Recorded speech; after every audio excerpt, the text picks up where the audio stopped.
to today's Lunch and Learn. To kick off, I'd like to just start with our land acknowledgement, as we usually do. Although we are mostly working from home these days or remotely or not on the Georgian campus, I would like to acknowledge that our Georgian facilities are located on the traditional land of the Anishinaabe people. The Anishinaabe include the Odawa, Ojibwe, and Potawatomi nations, collectively known as the Three Fires Confederacy. We are dedicated to honoring Indigenous history and culture and committed to moving forward in the spirit of reconciliation and respect with all First Nations, Métis, and Inuit people. It is my great pleasure today to introduce our speaker, Dr. Brenda Marshall. Brenda is a faculty, full-time faculty with the honor in the business and leadership academic area, teaching and particularly involved with the Bachelor's of Business Administration, Management and Leadership. I think you've been with the program since its inception and have really been a champion for the program, and it's been wonderful to see it grow. I sit on the program advisory committee, and the program's going through its renewal right now, and just hearing the program advisory committee talk about the great things that are happening in the program, much of it due to Brenda's enthusiasm as well. Brenda completed her PhD at the University of Toronto through OISE.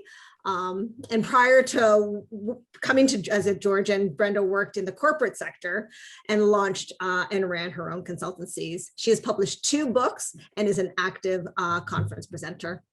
Her research background and interests are in death and non-death losses and the impact on business, arts, and narrative-informed research approaches and the positive psychology practices in leadership. And that will be the topic of her talk today. So just a reminder to folks, if you are not speaking or not asking questions, please be on mute.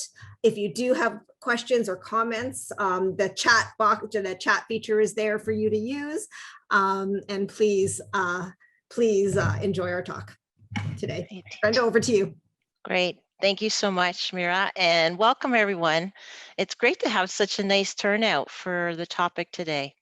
So I thought I would start by telling you a story as to how I got interested in this topic. And it really comes down to 2 major events in my life that were separated by about 20 years.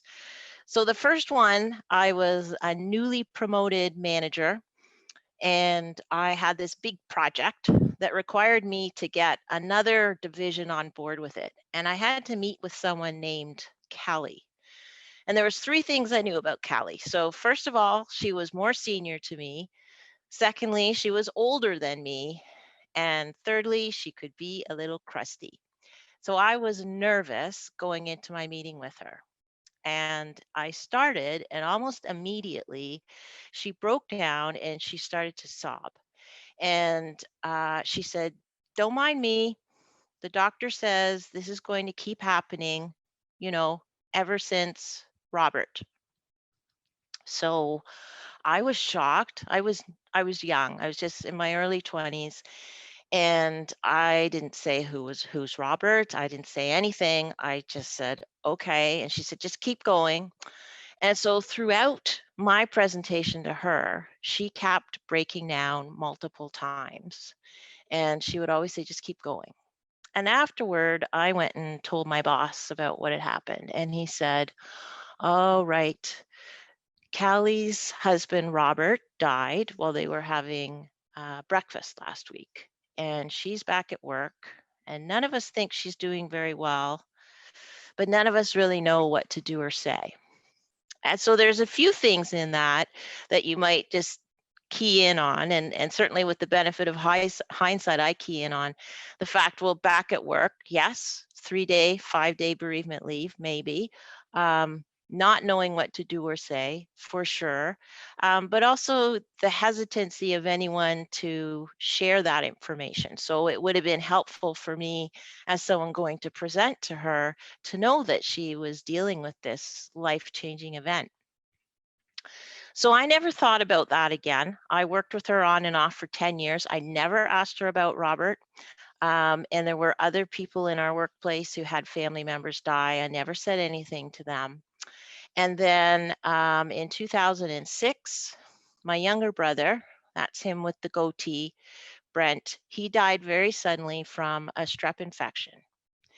And I was back at work and I was crying when I didn't want to cry. I was having trouble concentrating. I was having all kinds of social issues with interacting with people. And just I really couldn't believe that it had happened. He's my younger brother and he had two little kids. And the positive thing for me was I was in the midst of doing my PhD while I was the director of leadership at this consulting firm. And so I was able to switch my research interests into grief and bereavement. Um, and in particular, I was focused on sibling loss. So that was positive. And then I also just was able to stand outside the situation and see how I was being treated. And I should mention, and about 6 weeks after my brother died, the president of our firm died. So I had this bird's eye view of watching grief just envelop the organization. I saw how challenging it was for everyone. And of course, I was going through my own, and people were awkward around me, and I was awkward around them. So ultimately, I finished my PhD and I decided to create a consulting firm that was focused on helping guide and support workplaces and people in the workplaces who were dealing with loss. And so it became a research interest. I still did what I called my normal consulting of doing team building and executive coaching, etc. And then I had this small firm that was focused on an area of personal interest to me. So my hope is that by the end of today, everyone here will have some thoughts on, the way that our workplaces can actually be a really great place of support for people who are grieving, that you'll be able to explain to others, what normal grief reactions are. And I have to tell you, it's a very wide range. And then be able to support team members and maybe be advocates for change around how we engage with people who are grieving, who have come back to the workplace. Um, so I thought I would start with a little true or false quiz for everybody. And you don't have to type your answers in, but I just ask you to think about these questions and whether you think the answer is true or false. People should be functioning relatively normally at work within 4 to 6 months post-loss. True or false? Displaying photographs and keepsakes of a deceased loved one on a desk upsets your colleagues.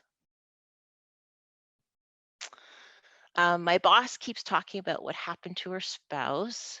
This is a sign that she needs further help. I put 2 there. If the individual is interacting and appears perfectly normal, they're interacting well, and it's only been a few weeks, it's probably a sign they aren't really grieving. Overly emotional reactions in the office are a sign that additional help is needed. And anyone who's a leader, think about this one. My employee is grieving and their performance is below standard. I should let it go for now. So I'm just going to ask you to think about those questions as I go through our presentation today, and see where you land in terms of how you think about these. So one of the things that I learned in my work with grief is that our ideas about it are really shaped by our family experiences and what we see in the media. And so when I was thinking about ways to help organizations with this, I came up with this model, EASE, and the 4 components being educate, accommodate, support, and empathy. And the educate piece actually being the biggest piece, because if we can educate workforces, then people feel equipped to step in and help people. They're not nervous, they're not afraid. And so that's a piece that I started to focus on a lot with organizations. And I went out and I also interviewed many different people who are in organizations who were grieving to ask about their experiences. And I used all of that to help me come up with activities and the way to think about this. So I'm going to infuse some of that into the presentation today too.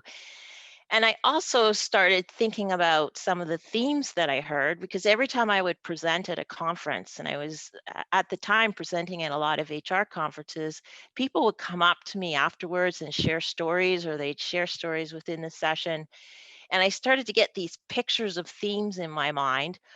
I couldn't draw them myself, so I hired a cartoonist to do so. So I would describe the theme to her and she would draw it. And then I started to use those in presentations, and it sort of kept feeding on more themes coming to the surface.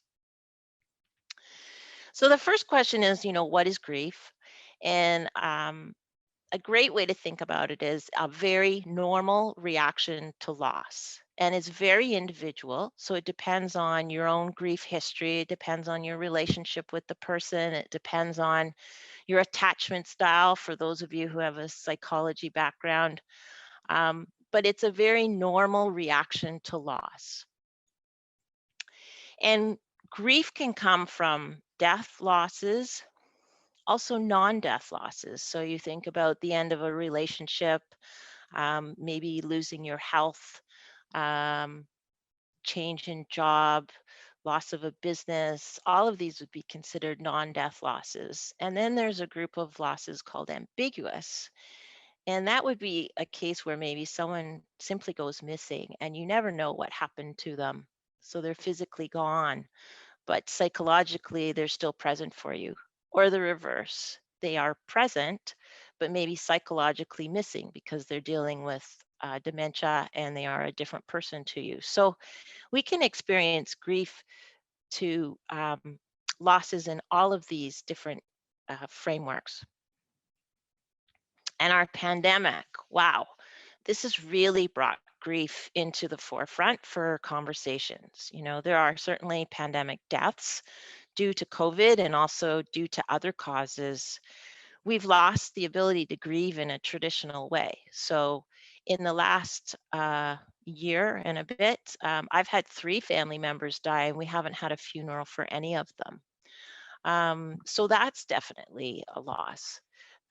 There's also just, illness that people are experiencing, their loss of livelihood, loss of the ability to celebrate events. I think of, graduations, weddings, all of it being put off, um, relationships change. So all of these are losses that the pandemic has brought about. And so when you have all of them happening together, it can magnify each subsequent loss. There's actually quite a lot of research on grief and bereavement. And of course, I never knew that until I was in the field and doing my PhD looking at it. And so I thought I would just summarize some of our history for you and then talk about how this relates to what we see in the workplace. So the first area of research was actually by Freud. So we're going back a long time, and his idea about loss was that you had to detach from the person who died. So basically, I call this, these are my words, the forget and move on theory. So don't think about them anymore. Don't talk about them anymore. You have to stop investing energy in them and invest in someone new in order to get through your loss. And so, if you think about that, there are still people today who maybe believe this, right? Maybe this is the way they grew up in their family, that we don't talk about people who have died. And you could see this in the workplace too. This could also be why sometimes people are hesitant to approach someone who's dealing with a loss, because they personally feel that it's going to make things worse to say anything, and probably it's better for the person to forget and move on. So that was the early theory. But again, grief is such an individual experience. There still are people who would be buying into this theory today. Then the next big group of ideas about loss are the stages and phases. So the theory that seems to get a lot of press is called the stage theory by Elizabeth Kubler-Ross. And so this was sort of my humorous thought about the stage theory. And here's the thing that many people are surprised to learn, and that is that Kubler-Ross was looking at the stages people go through as they approach their own death. She never meant her model as a model of bereavement. And actually, the foundation went to great lengths to post statements that this is not a model of bereavement, and to try to help people understand, it's not linear. People don't go through these finite stages. But the model really took off, and you still hear it today. You hear it in movies. I've watched several Disney movies where they actually talk about the stage theory of grief. And what we know is that there are not finite stages. And one of the problems with thinking about grief in this context is that, as individuals, we may be assessing ourselves in terms of how we're doing at reaching these stages. And then in the workplace, if this is what you believe, then you're looking for that person to be hitting these milestones. So if there's a piece of the puzzle to take from this, I would say, to understand that this theory was never meant as a theory of grief, and we know so much more about grief now, that we know people don't go through linear stages. The next one were called the tasks, and this was by someone named William Warden. And this is still very popular, but the idea around it was that there were different monumental tasks that a grieving individual needed to go through, that they would work through, and this would help them with their grief. And the theory around this is, we call it grief work, but it really puts a lot of onus on the individual has to work through their loss. And so you'll get theorists who say, well, that's putting too much on that person. And then there's other groups that have used this theory to actually design bereavement groups and activities that the bereavement groups do together. But the two most current theories and models, and these two tend to have the most support, are what's called continuing bonds and the dual process model. So continuing bonds says death ends the life, but not the relationship. And so the person is really learning how to accommodate to the loss and to renegotiate the meaning of that loss over time. And you see this really quite frequently with children who, let's say they've lost a parent at a young age. They're re-grieving with every one of their developmental milestones, reintegrating what does it mean to have lost a parent. And so this idea of continuing bonds, if we put it into the workplace context, might mean that you have someone who's talking about their loved one a lot because they're trying to make meaning and accommodate. And maybe they do have pictures up on their desk or mementos. So this is actually considered quite normal. If someone chooses not to do this, though, that's normal too. So there's just such a wide range of normal reactions to loss. And our challenge really is that people are often working during this time, and what's normal in grief may not be normal in the workplace. And then the dual process model. And this model suggests that when you're grieving, you're in these two phases. At times, you're very immersed in the loss, very loss oriented. You have a difficult time coping at times, maybe even denying or avoiding the changes that have come to your life. And then at other times, you just recognize you still have to get dinner for the kids. You still have to go to work, that you actually are looking for distractions from your grief. And the key about this model is that squiggly line in the middle with that they call oscillation. And that is that you're moving back and forth between these two spheres all the time. So what this might look like in the workplace is that someone seems like they're doing pretty well in the morning, and then maybe by lunchtime, they just seem off, or they've run out of energy, or they want to go home. It's like this bouncing back and forth. And in the workplace, we want things predictable. We want to know that our employees are good, that they're ready to go all day. It's hard to understand this variation that you might see. So when you stand back and you think about it, just by educating the workforce around some of these concepts, it helps people to start to think about loss differently, and also to think about their own reactions, what they might see from other people, without judgment. So this is just, I'm just going to pause for a minute and just ask you to think about, which one of these theories is closest to what you believe or used to believe. Just take a pause and let you think about that.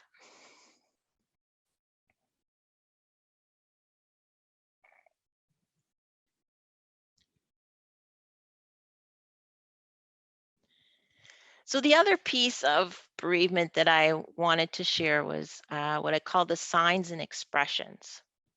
And a key word that I've left out of that is symptoms, because symptoms means illness and grief is a normal reaction to loss. So some of the signs and expressions you might see are sleep disturbance. I haven't met a single person who's grieving who does not talk about just the challenges of sleeping. Um, just the physical effects of feeling a tightness. And if you think about yourself just being sleep deprived without grieving, you might be a little bit cranky at work. So think about yourself as grieving and being sleep deprived. You may not be your bouncy self at work. There's the emotional piece around just, what does it all mean? What does my job mean? Does this all matter? And then the two that I see show up at the workplace quite a bit is around the social. So just this sense of, when we used to be together and you might have lunch with people, if you're dealing with a significant loss, it can feel difficult to have lunch with people because they're talking about fun things that they're doing on the weekend, and maybe weekends are no fun for you anymore. Um, and I know for myself, after my brother died, he had two little kids that were just 4 and 18 months. And so my weekends, I was going up to help with the children. And I would find it really difficult to sit at lunch with people and chat about things because I just couldn't wrap my head around, one, that he was gone, or that these two little kids didn't have a dad anymore. And so I would have come across to others as being quite withdrawn and not as social as I used to be, right? And then the last piece being cognitive. It's not unusual for people who are grieving to talk about feeling forgetful, having slowed thinking, having trouble focusing. And I like to talk about this one because this is the one that can scare people. So they're grieving, and then they start to realize that, they may be not as sharp as they used to be, and they worry, if I'm not performing at work, am I going to lose my job too? And this fear starts to creep in. And so you think about if someone is trying to hide this, it just takes up more and more energy. So here's some quotes from some people I interviewed about this. This is Gary, he was a vice president and his son died, his 4-year-old son. He said, I could not focus. If I had a simple task or a letter to write, it would take me hours. My productivity was shot. I couldn't concentrate. And so he described for me that he would actually get in his car and go drive around and actually not be at work. So if you think about someone just suddenly being absent from the workplace, that is not normal workplace behavior, but it's actually quite normal in someone who's grieving. Jim's actually a fairly well-known entrepreneur, and his brother died, and he said to me that nothing was sinking in, nothing inspired him anymore. He used to stay up all night reading and writing ideas for his business, and he said nothing came, and he started to wonder if, that's how it was always going to be. So he was worrying about that. And this actually led to a job change. And I met with him a couple of years after this, and he said, if he had known that these things were quite normal, he maybe would never have changed jobs because he would have recognized that this was just part of the process. So a few things that we do know is that the death of a family member is one of the most stressful events in life. Um, but I just have to keep emphasizing is that grief is a normal reaction to loss and it's just such an individual experience. A really important stat for all of us to think about is that 80% of individuals will accommodate to their loss without any clinical intervention. And so, what this means is that people find their way through just with social support, support from the workplace. And so, we may be inclined when someone tells us about a loss that, we want to tell them to go and here's a card, go get counseling. Um, and that may be helpful for some people, but to recognize that for the vast majority of people, they find a way to live with their loss. And there's only a small percentage that fall into an area we call complicated grief. And those are individuals who get stuck. Um, but by and large, most people find their way.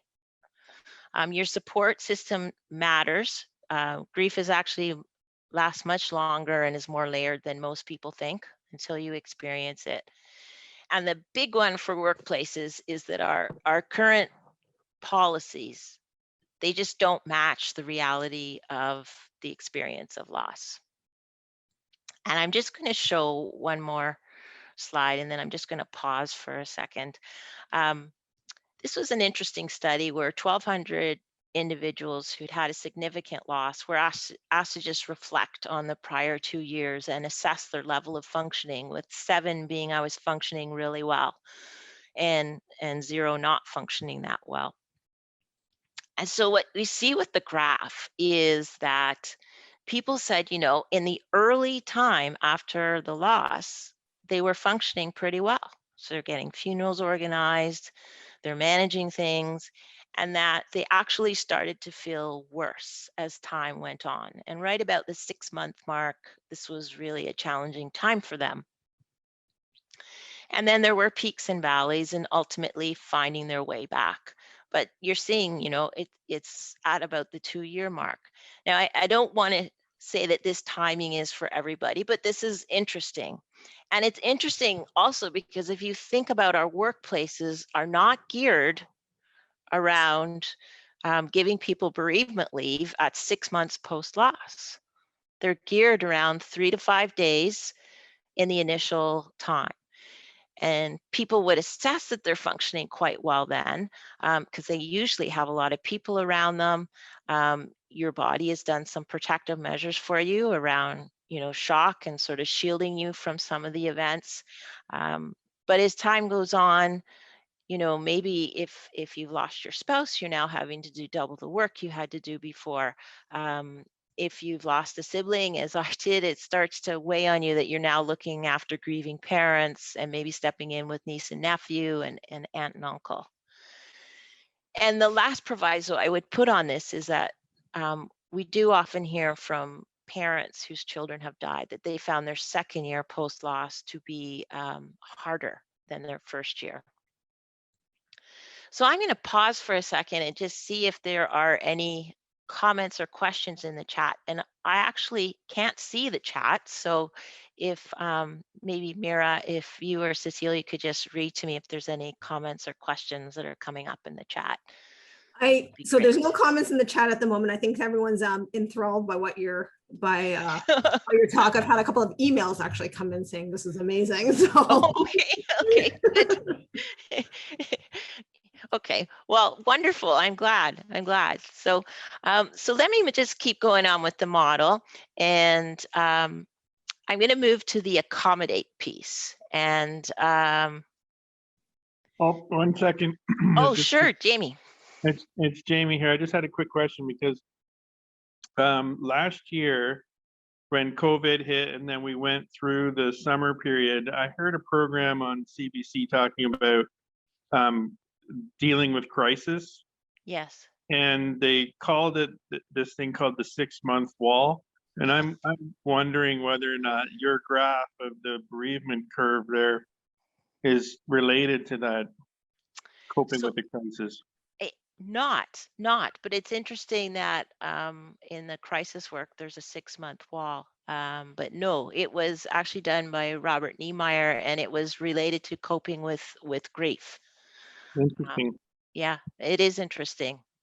And I would also just come back and say that when I was working as a consultant, so I was doing executive coaching with executives who were dealing with loss, I would often get the call by the organization to come in and help right around the 6-month mark. And they would say things like, they're not functioning. We thought they would have jumped back by now. And so it's interesting how it comes out at that time frame.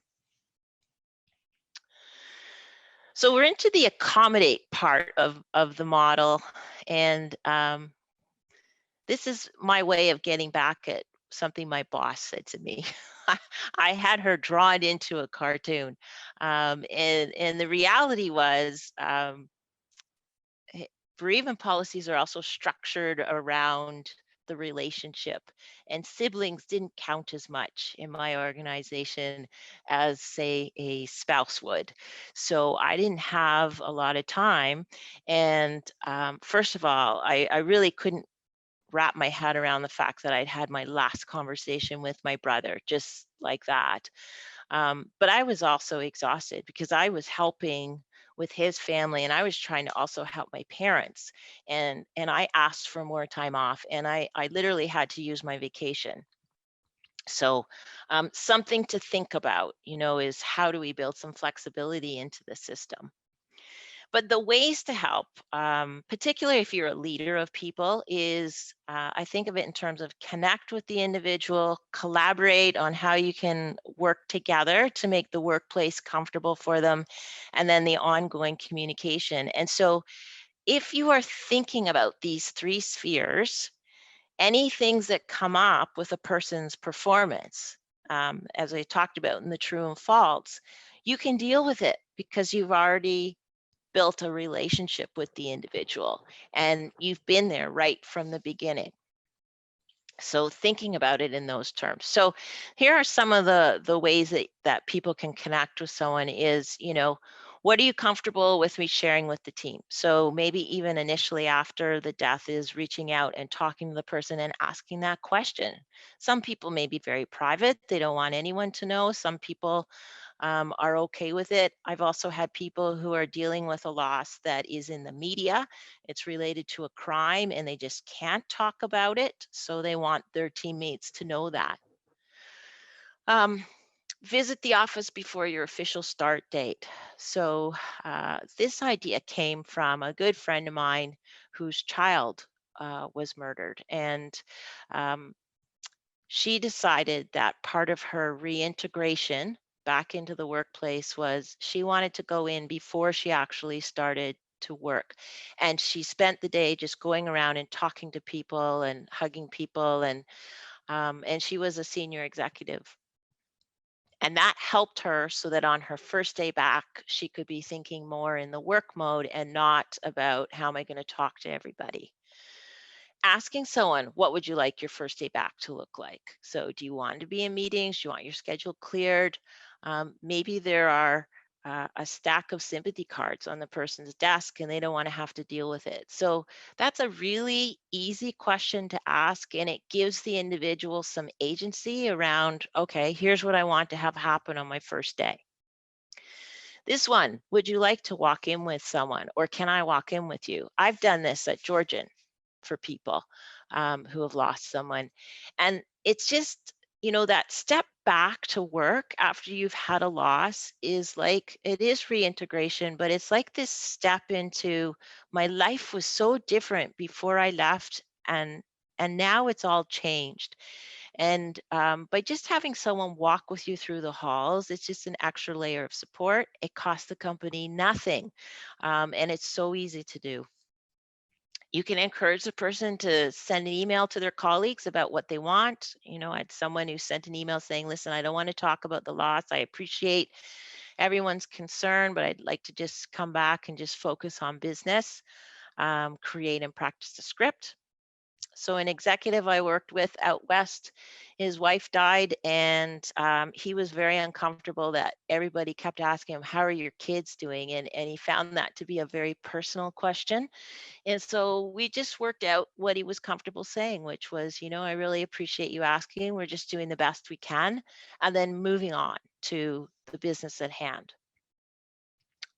If your boss says to you, if you need to go, just go. What a reassuring statement to hear.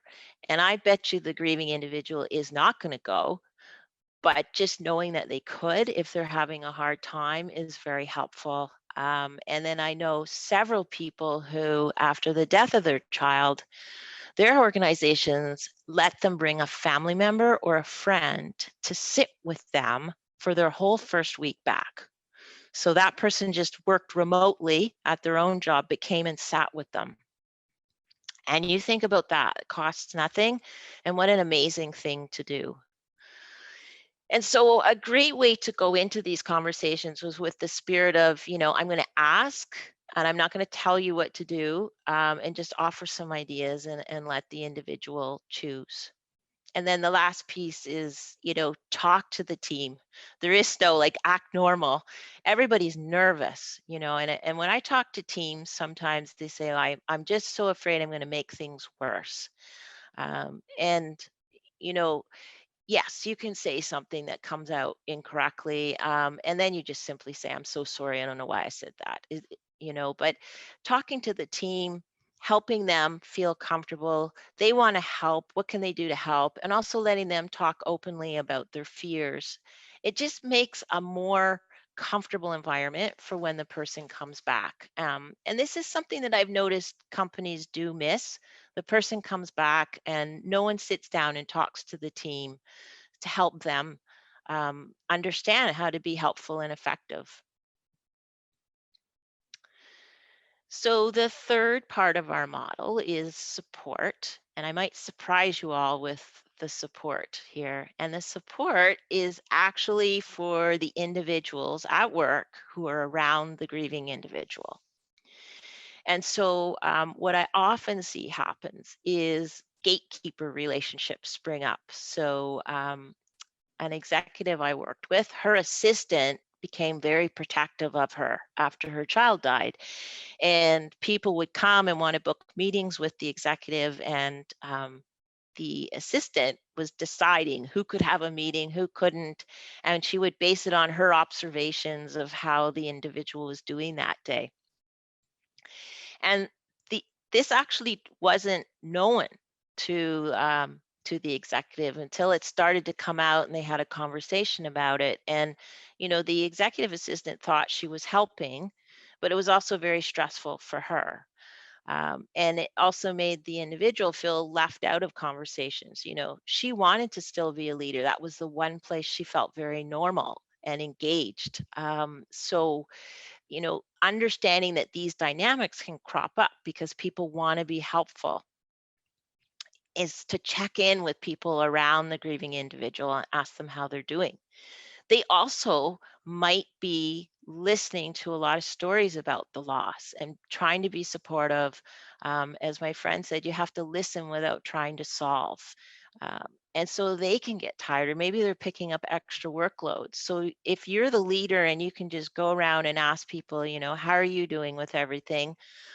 They can say, oh, I'm doing okay. And the piece of this that I always encourage anyone to do is, if Brenda's grieving, don't ask Mira how Brenda's doing. Come and ask Brenda. Come and say to me, how are you managing today? So that I'm in control of, the messaging. And it also shows that, someone's thinking about me. So that's the other relationship to be conscious of. Here's a comment that a police detective who had a family member die said to me. I walked into a meeting room and I knew they were all talking about me. It was awful. I seriously thought about leaving the service. And I've heard this from numerous grieving individuals, that they had this sense that people were talking around them and not to them. And I experienced it myself. I was at a consulting firm and I noticed I wasn't being assigned the big projects anymore. And so I asked if something was wrong. And it came out that they had been asking my colleagues if they thought I should be assigned things. And my colleagues, because they would see me crying sometimes, would think, oh, she can't take it. But again, it was perfectly normal that I might be crying sometimes. So I'm going to put this one up and I'm just going to let everybody digest for a minute. And I'm sure everyone's going to gasp, but I just put it up and then I'll just say a few words about it.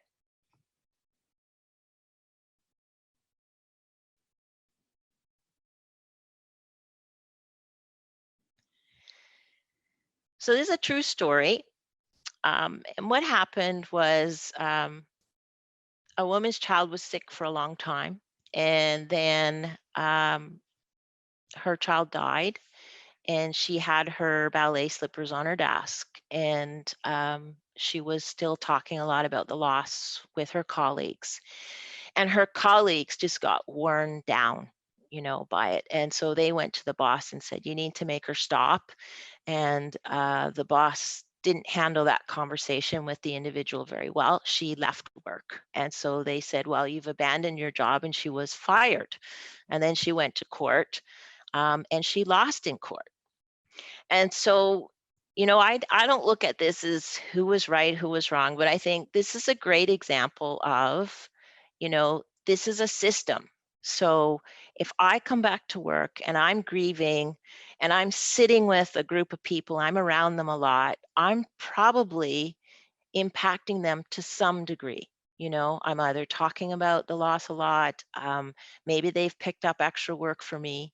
And you think, well, if the person's boss could just go and talk to those individuals, ask them how they're doing, what supports do they need, that maybe something like this wouldn't happen. We don't know what the whole story here. There's a longer article. If anyone's interested, I can send you the link to that.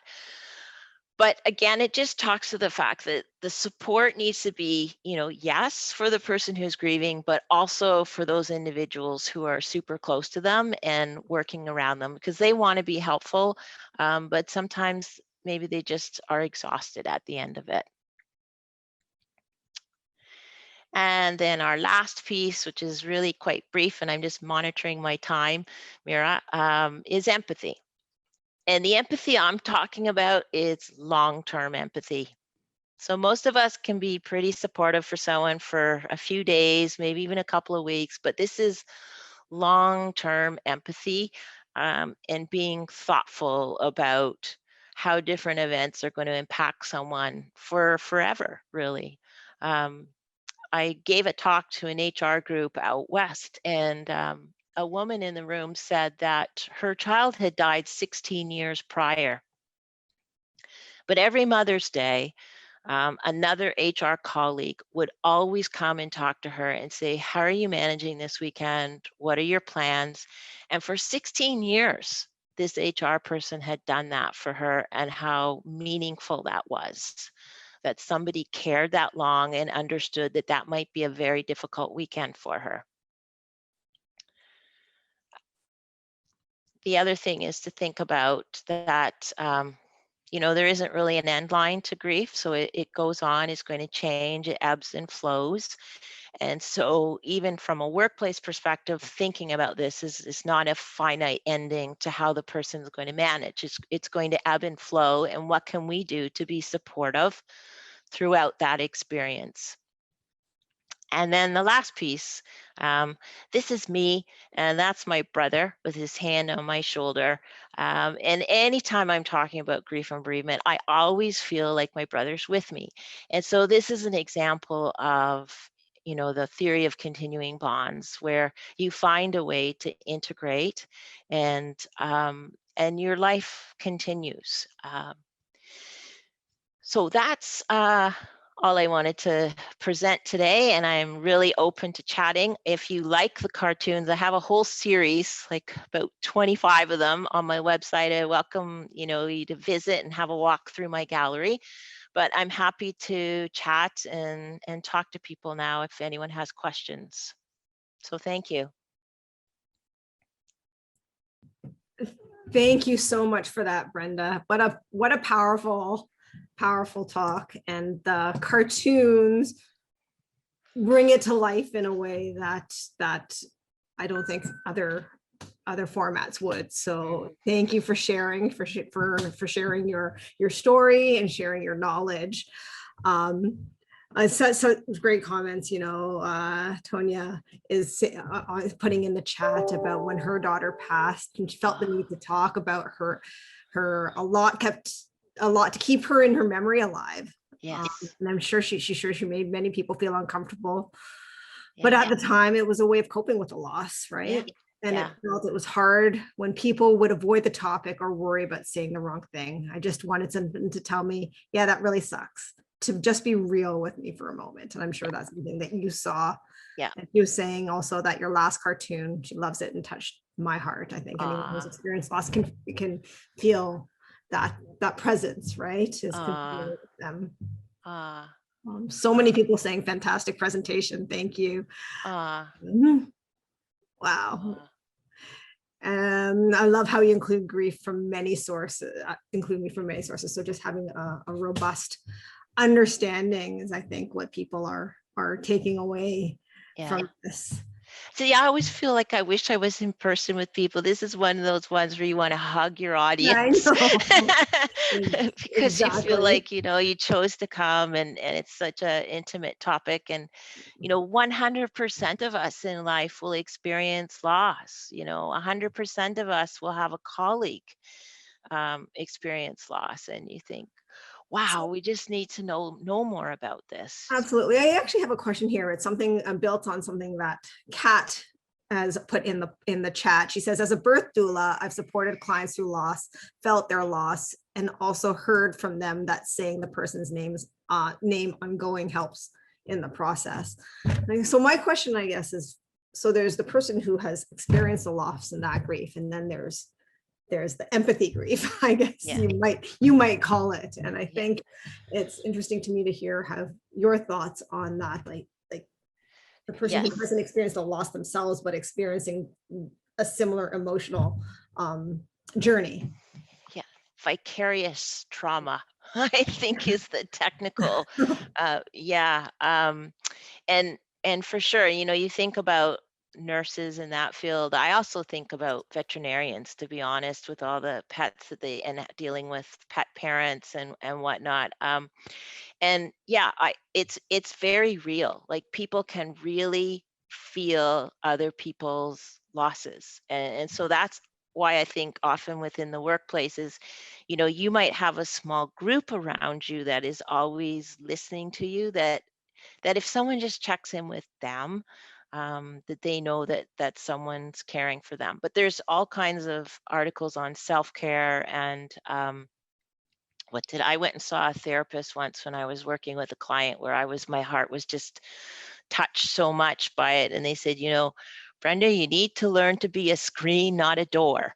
It's got to flow through you, not stop with you. So I think it's a learning experience, but for sure, there definitely are impacts for people, and we're all different how we experience that. Absolutely. I don't know if anyone else has any other questions, but ones all definitely come to my mind. Another one I have is, with these learnings and these journeys that you talk about and the advice.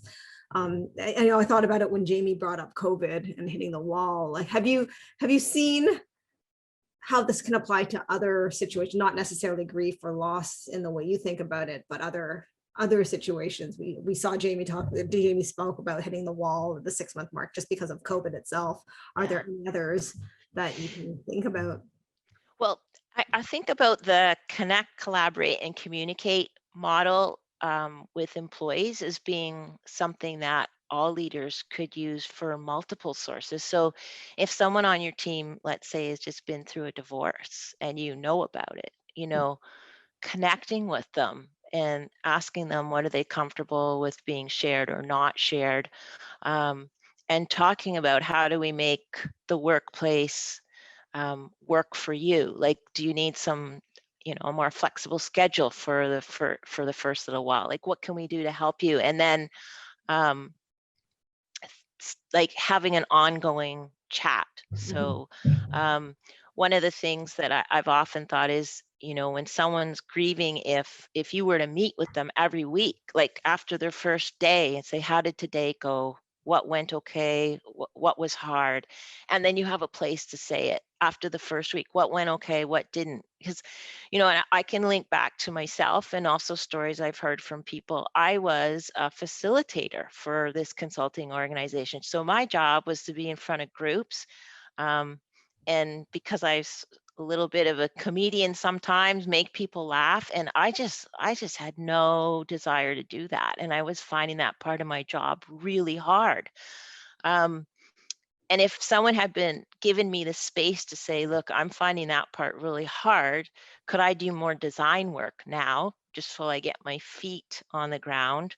That would have been so helpful to me. So I think that, connect, collaborate, communicate is something you can use for multiple situations. Absolutely. And the one, again, that comes to me as you talk about that and give your example, I think about, the equity, diversity, and inclusion initiatives that we're embarking on at the college, and the connect, collaborate, communicate framework is about openness and transparency. And we often hear how people who are being discriminated against often have to be, the gatekeeper or the educator, or they have to be careful about what they're saying because they have to make sure that they're not making the other people feel bad. And so much about what you're saying actually really, I feel resonates with that. Oh, interesting. As well. We have a question here from Heather who asks, what do you do or say if people just keep saying they're fine, fine, fine? How can you, if they're not letting you in, or what your thoughts? Yeah, and so they might be fine, and that's their way of coping. I think one of the things that we know is that whatever works for the person, as long as it's not destructive, is okay. So I think if you ask someone, how are you managing today? And they say, fine, I don't want to talk about this, then it's just to respect that response. And, with your body language, your energy, you keep it open, but to respect that response. And, it brings to mind like an interesting, I guess it's like a metaphor or a difference. If I were to break my leg and be on crutches, there'd be no shortage of people who would say to me, can I carry your books to class? Can I get that door for you? Do you want me to scoot down and get you a coffee? And yet someone coming back to work who's grieving, often what happens is people just scatter. Like they don't even feel comfortable to say to someone, can I go get you a coffee? What do you need? And by the same token, I might just say, I need nothing, I can handle it, just let me be. And then we just have to respect that. Yeah. And just following on that, Mackenzie has I think a comment and question that most people can resonate with. I might know what to say, but I might not recognize the best time to try and talk to them, or like you said, be afraid of saying the wrong things. You're so worried they're not picking up on the cues, or not knowing when the best time is to engage. And how can people get out, as he puts it, how can people get out of their own way of helping others with their grief? Yeah. So I think that we're fearful when we don't know, right? And then I'm always a big advocate for just saying, I'm shy to say this to you, but I want to ask, how are you managing today? Is it okay if I ask you that? Can I just go get you a coffee? And just acknowledge that you're nervous. We don't want to put the grieving person in the place of having to comfort those around them, which does often happen. But being comfortable to have that conversation. I remember having a difficult conversation with someone where, I was finding it hard to talk about joyful things in my life because they had been going through something just dreadful. And so I finally just said, I feel bad to bring these things up, so I'm not talking as much about them with you, and I just feel so bad. And then we had such a great conversation about it, So I'm always this advocate for just have a conversation about it. Yeah, for sure. Great question. Yeah. And These are Kelly, wonderful questions and comments. This is awesome. Kelly added, I always love the way you add today to how you're doing. That makes a huge difference. So it's in the moment. Jamie Doran had a question. Jamie, if you're still there, we have probably our time for one last. Okay, sure. So I don't know how to ask this question properly, so I'm just going to crash the car and hope you understand what I'm trying to ask here. Okay. So, we had a death in our family where there was a funeral, and it was a very religious ceremony, and it was Lutheran. You know anything about Lutheran, but the ceremony was very strange from most of our family's perspective because we didn't sort of believe the same way. Mhm. And it became kind of like a difficult point for the rest of the family to even have a conversation around dealing with some of the other family members who believe that way, because it's more like really, I don't know, a hardcore religion, like Christian religion. But this has popped up before in other times when you're trying to help people go through grieving where they come from different religions or maybe don't have any religious beliefs, and it's way harder to kind of negotiate a conversation because you're not sure what to say. And I wonder whether you've come across that and got any advice. Um, yeah, for sure. I mean, we're all so individual, and then you layer on, religious or cultural practices. And I think the grief journey, and I know the word journey is overused, but it is so individual for people. And it really is one that you travel alone, but you need other people around you. And again, I look at how can you have conversations in a way that acknowledges that, maybe there's a difference in beliefs or, um, I don't quite know how to ask this. It is a way to go, but being very gentle and kind and recognizing how a person or how you feel today is not how you're going to feel next week or in 3 months or 6 months. Being conscious of that, also being conscious of that all the relationships in the initial time are really thrown up into the air. And so there might be friction that's arising that won't still be there in 6 months, but it's now, and everybody's sensitive and raw, and everybody is out of sorts. And so I guess I would think of it as just be gentle, recognize that things are in transition, and try not to hold on to grudges or things that are said at this time as the that's the absolute how it's always going to be. Thanks, Brenda. And one last comment from Mary Whitaker, who says that as part of Connect, Collaborate, and Communicate, it'll be helpful for team leads and managers to help with prioritize, discuss what to defer, resign. Her comment is very often when someone is grieving, they don't want to have to make another decision and will tend to hyper focus and work overtime just as a way of directing that energy and giving them the permission to prioritize, giving them permission to come away when they need to, would be a big benefit. Absolutely. Wonderful. Yeah, it's a great point. Well, Brenda, again, thank you so much for such an enlightening talk, emotional talk. I'm sure people all got chills and had a range of emotions as you were talking, as did I. So thank you to all of our attendees or people who are here for joining us. This is our last Lunch and Learn for the academic year. We'll be coming back again in the September timeframe. So looking forward to seeing you all then. And again, Brenda, thank you so much. Oh, thank you very much. And thank you everyone for coming. Have a great day. Bye. Bye.